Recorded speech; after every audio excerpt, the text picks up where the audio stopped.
Hello everyone. இந்த வீடியோவில் எந்த டாப்பிக்கை பற்றி பார்க்க போகிறோம்னா எலக்ட்ரோதெரபி 1ல் இருக்க இம்பார்ட்டண்டான 5 மார்க் கொஸ்டின் தான் பார்க்க போகிறோம். என்ன கொஸ்டின்னா செடான் கிளாசிஃபிகேஷன் அண்ட் சுந்தர்லேண்ட் கிளாசிஃபிகேஷன். இதுதான் இந்த வீடியோவில் பார்க்க போகிறோம். இந்த செடான் கிளாசிஃபிகேஷன் சுந்தர்லேண்ட் கிளாசிஃபிகேஷன் வேறு எப்படி எக்ஸாம்பிள் கேட்பாங்கன்னா 15 மார்க்கில் ஒரு பாட்டாக கேட்பாங்க. Types of peripheral nerve injury இல்லை டைப்ஸ் ஆஃப் நர்வ் லீசன் கேட்பாங்க. அந்த 2 கொஸ்டினுக்குமே நம்ம இந்த ஆன்சர் தான் எழுதணும். 5 மார்க்ல எந்தெந்த இயர்ல கேட்டிருக்காங்கன்னு சொல்லி நான் சைட்ல போறேன். அதே மாதிரி 15 மார்க் மொத்தம் 2 இயர்ல கேட்டிருக்காங்க. இது ஒரு 15 மார்க் ஒரு பார்ட்டா கேட்பாங்க. அது எந்தெந்த இயர்ல கேட்டிருக்காங்கன்னு சொல்லி நான் சைட்ல போடுறேன். ஓகே, நம்ம இப்ப செடான் கிளாசிஃபிகேஷன் அண்ட் சுந்தர்லேண்ட் கிளாசிஃபிகேஷன் பத்தி பார்க்கலாம். இந்த செடான் கிளாசிஃபிகேஷன் அண்ட் சுந்தர்லேண்ட் கிளாசிஃபிகேஷன் பார்க்க போறதுக்கு முன்னாடி நமக்கு அந்த நர்வ் ஃபைபர்னா என்னன்னு தெரிஞ்சிருக்கணும். நர்வ் ஃபைபரோட கவரிங் தான் என்னன்னு தெரிஞ்சுக்கணும். இப்போ எனக்குள்ள ஒரு லைன் வரைஞ்சிருக்கேன். இதை இமேஜினரியா வரைஞ்சிருக்கேன். எனக்குள்ள இப்போ ஒரு லைன் வரைஞ்சிருக்கேன்னா இதை ஆக்சான்னு வச்சுக்கோ. இது என்னது? இந்த லைன் என்னது? ஆக்சான். இந்த ஆக்சானுக்கு மேல என்ன இருக்கும்னா மைலின் ஷீட் இருக்கும். இந்த ஆக்சானுக்கு மேல என்ன இருக்கும்? மைலின் ஷீட் இருக்கும். என்ன இருக்கும்? மைலின் ஷீட் இருக்கும். மைலின் ஷீட் இருக்கும். அடுத்து இந்த மைலின் ஷீட்டுக்கு மேல என்ன இருக்குன்னா மொத்தம் 3 லேயர் இருக்கும். இதை சுத்தி எத்தனை லேயர் இருக்கும்? 3 லேயர் இருக்கும். இந்த மைலின் ஷீட்டை சுத்தி 3 கவர் இருக்கும். அதுல உள்ளுக்குள்ள இருக்குல்ல, இங்க எண்டோனியூரியம் வாங்க. எண்டோனியூரியம் இது என்னன்னு சொல்லுவாங்கன்னா பெரினியூரியம் சொல்லுவாங்க.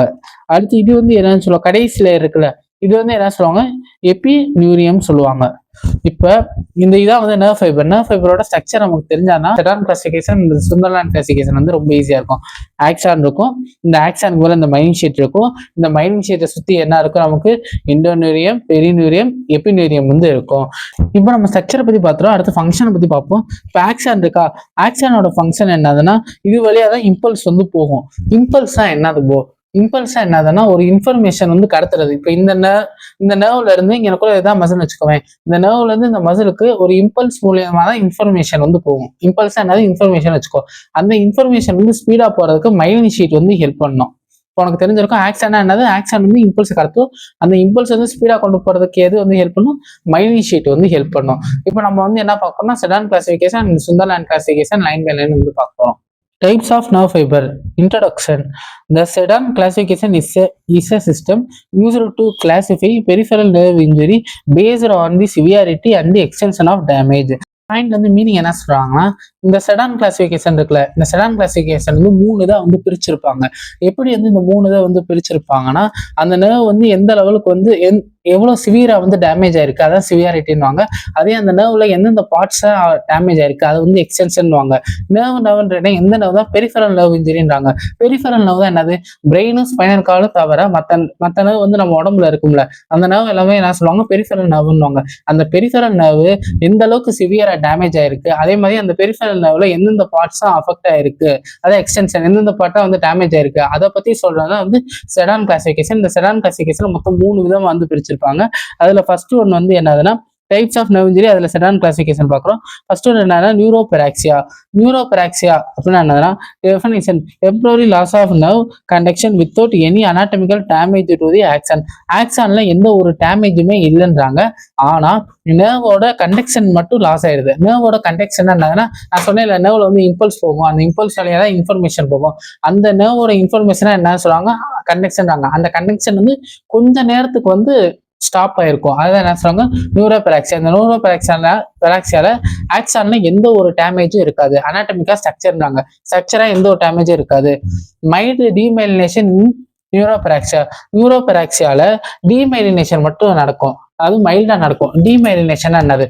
இப்போ இங்க பாருங்க, இங்க மைலின் ஷீட் இருக்கா, இந்த மைலின் ஷீட் மட்டும் அஃபெக்ட் ஆகும். அதுதான் என்னன்னு சொல்றாங்க?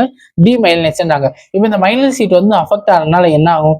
ஒரு இடத்துல இருந்து இன்னொரு இடத்துக்கு இம்பல்ஸை ஸ்பீடா கடத்த முடியாது, இல்லாட்டி இன்ஃபர்மேஷன் கடத்த முடியாது. அதுதான் இது என்ன சொல்றாங்க? Temporary loss of nerve conduction. நர்வால கொஞ்ச நேரத்துக்கு மட்டும் கடத்த முடியாதுன்னு சொல்றாங்க. காசஸ் என்னது? காரணம் அர்த்தம். இந்த நியூரோபிராக்சியா எதனால வருது?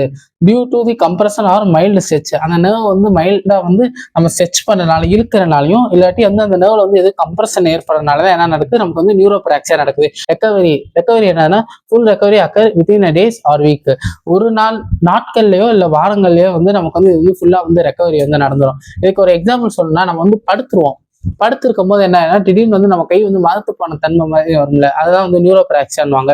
இப்போ இப்போ இதுக்கு எக்ஸாம்பிள் வந்து சொல்லணும்னா radial nerve compression during sleep Saturday night policy.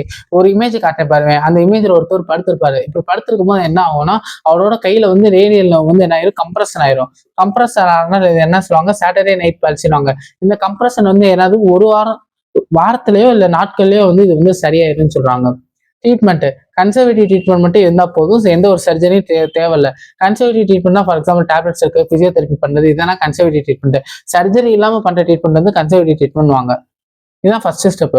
அடுத்து ஆக்சனட்டோமெசிஸ். ஆக்சனட்டோமெசிஸ் என்னதுன்னா definition damage to the action but connective tissue remain intact. இந்த பாயிண்ட் என்ன சொல்ல வராங்கன்னா, இந்த ஆக்சான் இருக்குல்ல, இந்த நடுவில் லைன் இருக்கேன்னா, இந்த ஆக்சான்லேயே வந்து இப்போ என்ன ஏற்படுது, டேமேஜ் ஏற்படுது. ஆனா கனெக்டிவ் டிஷ்யூல வந்து டேமேஜ் ஏற்படலன்றாங்க. கனெக்டிவ் டிஷ்யூ அப்படின்னா என்னன்னா, இந்த எண்டோநேரியம், பெரிநேரியம், எபிநேரியம், இந்த மூணுத்தையும் சேர்த்து சொன்னா அது பேர் என்னது, கனெக்டிவ் டிஷ்யூ. கனெக்டிவ் டிஷ்யூல எந்த ஒரு டேமேஜும் இல்லை, ஆனா ஆக்சான்ல மட்டும் டேமேஜ் இருக்கு. அதுதான் என்னன்னு சொல்லுவாங்க, ஆக்சானட்டோமிசிஸ். டேமேஜ் டு ஆக்சன், ஆக்சன்ல டேமேஜ் இருக்கு, ஆனா கனெக்டிவ் டிஷ்யூல எந்த ஒரு டேமேஜும் இல்லை, இன்டாக்ட் ப்ராப்ளமும் இல்லைன்னு அர்த்தம். காசஸ், என்ன காரணத்தினால இந்த ஆக்சனட்டோமெசிஸ் வருது, கிரச் இன்ஜுரி இல்ல ப்ரோலாங்டு கம்ப்ரஷன். அது நல்லா அழுத்துறது, அந்த நர்வ் வந்து ரொம்ப நேரத்துக்கு வந்து அழுத்திருச்சு வச்சுக்கோவேன், நமக்கு வந்து என்ன வரும், இந்த ஆக்சனட்டோமெசிஸ் வந்து வரும்னு சொல்றாங்க. ரெக்கவரி வந்து பாசிபிள், அந்த பேஷண்ட்க்கு வந்து என்ன ஆகும், ரெக்கவரி வந்து இருக்குன்றாங்க. ஆனா வந்து எப்படி இருக்கும், கொஞ்சம் வந்து ஸ்லோவா இருக்குன்றாங்க. ஆக்சான் மஸ்ட் ரீஜெனரேட்னா ஆக்சான் வந்து சரியாகிட்டு இருக்குன்னு அர்த்தம். ரேட் ஆஃப் ரீஜெனரேஷன் ஒரு நாளைக்கு வந்து அந்த நர்வ் வந்து எவ்வளவு வந்து வளருது, எந்த ஸ்பீட்ல வந்து வளருதுன்னா 1 to 3 millimeter per டேக்கு வந்து அந்த நர்வ் வந்து வளருதுன்றாங்க. இந்த ஆக்சான் வந்து இன்ஜுரி ஆயிருக்குல்ல, இந்த இன்ஜுரியான ஆக்சான் வந்து வளருதுன்னு சொல்றாங்க.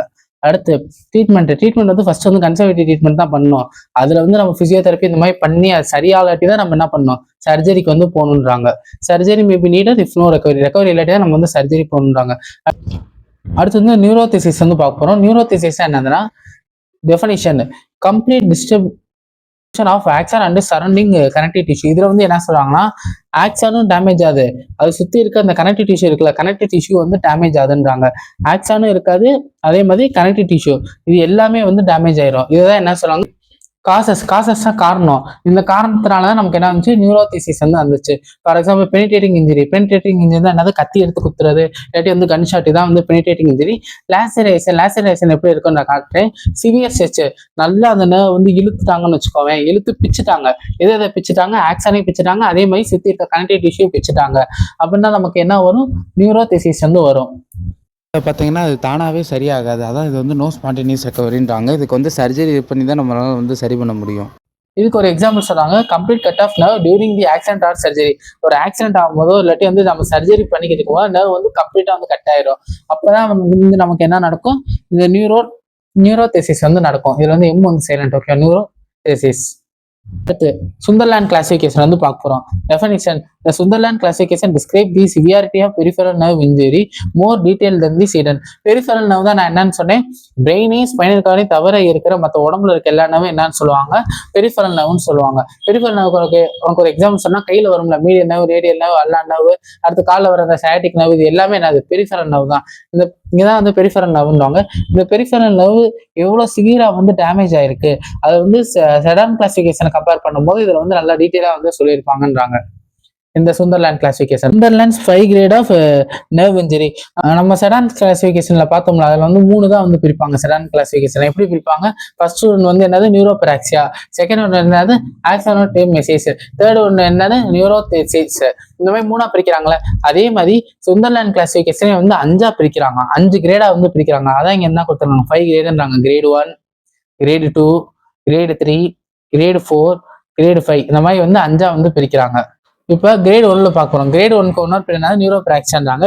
Temporary block, no damage to the axon. அங்கே பார்த்தோம்ல, ஆக்சன்ல எந்த ஒரு டேமேஜும் இல்லை, ஆனால் இங்கே என்ன நடக்கும், டீமைலினேஷன் வந்து நடக்கும். அதனால என்ன இருக்கு, டெம்பரரியா பிளாக் வந்து ஏற்படுது. இங்கேயே வந்து ஃபுல்லா இருந்து ரெக்கவரி ஆகும். நாட்கள்ல இல்லை வாரத்துக்குள்ளே வந்து இந்த நியூரோபிராக்சியன் கிரேட் 1 வந்து என்ன ஆகும், ரெக்கவரி வந்து நடந்துடும். Conduction block only. கண்டக்ஷன் என்னது, இன்ஃபர்மேஷன் மட்டும் ஒரு நர்வ்ல இருந்து இன்னொரு நர்வுக்கோ இல்லை ஒரு நர்வ்ல இருந்து மசிலுக்கோ வந்து கடத்த முடியலன்றாங்க. இதான் வந்து என்னது, கிரேட் 1. கிரேட் 2 தான் என்னது ஆக்சானோதிசிஸ். ஆக்சிஸ் என்னன்னா வெறும் ஆக்சான் மட்டும் டேமேஜ் ஆகும். ஆனா அங்க இருக்க கனெக்டிவ் டிஷ்யூ எதுவுமே வந்து டேமேஜ் ஆகான்னு சொல்றாங்க. Axon is damage but connective tissue is intact. அப்படின்னா என்னன்னா ஆக்சான் மட்டும் டேமேஜ் ஆயிருக்கு, ஆனா கனெக்டிவ் டிஷ்யூல இருக்கு இந்த எண்டோநேரியம் பெரியோனியம் எபிடெர்மிஸ் எது வந்து டேமேஜ் ஆகலன்றாங்க. இன்டாக்டா என்னது எந்த ஒரு ப்ராப்ளமும் இல்லைன்றாங்க. இங்கேயே வந்து ரெக்கவரி வந்து பாசிபிள்னா ரெக்கவரி வந்து எப்படி வந்து நடக்கும்னா ஆக்சான் வந்து ரீஜெனரேட் ஆகும். ஆக்சான் ரீஜெனரேட் என்னது ஆக்சான் வந்து சரியாக்கிட்டு இருக்கு. அடுத்து கிரேட் 3 வந்து என்ன சொல்றாங்க எண்டோநேரியல் டேமேஜ். எண்டோநேரியல் டேமேஜ் என்னதுன்னா axon and endoneurium are damage, perineurium is intact, regeneration is slow and incomplete. இந்த 3 பாயிண்ட் என்ன சொல்றாங்க, இந்த ஆக்சானும் அதே மாதிரி வெளியில இருக்க எண்டோநேரியம் இது ரெண்டும் மட்டும் டேமேஜ். ஆனா அந்த எண்டோநேரியம் அடுத்து பெரிநேரியம் இருக்குல்ல, பெரிநேரியம்ல எந்த ஒரு டேமேஜும் இல்லைன்றாங்க, எந்த ஒரு ப்ராப்ளமும் இல்லைன்றாங்க. அதான் என்ன சொல்லியிருப்பாங்க, பெரிநேரியம் இஸ் இன்டாக்ட்ன்றாங்க. பெரிநேரியம்ல எந்த ஒரு டேமேஜும் இல்லை. ஆனா ரீஜெனரேஷன் வந்து எப்படி நடக்கும், ரொம்ப வந்து ஸ்லோவா வந்து நடக்கும்ன்றாங்க. அதே மாதிரி ரீஜெனரேஷன் வந்து கம்ப்ளீட்டா வந்து இருக்காதுன்றாங்க. இன்கம்ப்ளீட்டா தான் அந்த ரீஜெனரேஷன் வந்து இருக்கு. ரீஜெனரேஷன் என்னது சரியாகுது. கிரேட் 4 வந்து என்னன்னா பெரிநோரியல் டேமேஜ்ன்றாங்க. பேர்ல இருக்கு கிரேட் 4 பெரிநோரியல் டேமேஜ். இங்க என்னென்ன டேமேஜ் ஆகும், ஆக்சான் டேமேஜ் ஆகும், எண்டோநேரியம் டேமேஜ் ஆகும், அடுத்து இருக்க பெரிநேரியமும் டேமேஜ் ஆகும். ஆனா எபிநேரியம் மட்டும் எப்படி இருக்கும், இன்டாக்டா இருக்கும். இன்டாக்டா என்னது எந்த ஒரு டேமேஜும் இல்லை, எந்த ஒரு ப்ராப்ளமும் இல்லாம இருக்கும். இதுக்கு ட்ரீட்மெண்ட் என்னது கண்டிப்பா வந்து நமக்கு வந்து சர்ஜரி தேவை. இந்த படத்துல வந்து எக்ஸ்பிளைன் பண்ண போறேன். இது நம்ம என்ன பண்றோம், இப்போ கிரேட் 4 பார்க்கணும். கிரேட் 4 என்னது ஆக்சான் டேமேஜ் ஆகும், அதுக்கடுத்து என்ன ஆகும் எண்டோநேரியம் டேமேஜ் ஆகும், அதுக்கடுத்து வந்து பெரிநேரியம் டேமேஜ் ஆகும். ஆனா எபிநேரியம் மட்டும் என்ன ஆகும், டேமேஜ் ஆகாது, எந்த ஒரு ப்ராப்ளமும் இல்லை. எபிநேரியம் மட்டும் எப்படி இருக்கும், இன்டாக்டா இருக்கும். இதுக்கு என்ன தேவை, கன்ஃபார்ம் நமக்கு சர்ஜரி தேவை கிரேட் 4க்கு. ஓகேவா. இப்போ அடுத்து நம்ம வந்து கிரேட் 5 பார்ப்போம். கிரேட் 5 என்னன்னா நியூரோதெசிஸ்.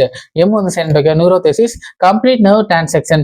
மொத்த நர்வுமே வந்து என்ன ஆயிரும், கட் ஆயிரும். மொத்த நர்வுமே கட் ஆயிரும். என்னென்ன டேமேஜ் ஆகும், ஆக்சான் டேமேஜ் ஆகும், அதுக்கடுத்து எண்டோநேரியம் டேமேஜ் ஆகும், பெரிநேரியம் டேமேஜ் ஆகும், எபிநேரியம் இந்த எல்லாமே வந்து டேமேஜ் ஆயிரும். இதான் என்ன சொல்றாங்க கிரேட் 5ன்றாங்க. ரெக்கவரி வந்து no recovery without surgical treatment, surgical repair. Surgery பண்ணி நம்ம அதை சரி பண்ணலாட்டி நமக்கு வந்து ரெக்கவரியே இருக்காதுன்னு சொல்றாங்க. இதான் என்ன சொல்றாங்க கிரேட் 5ன்றாங்க. ஓகே,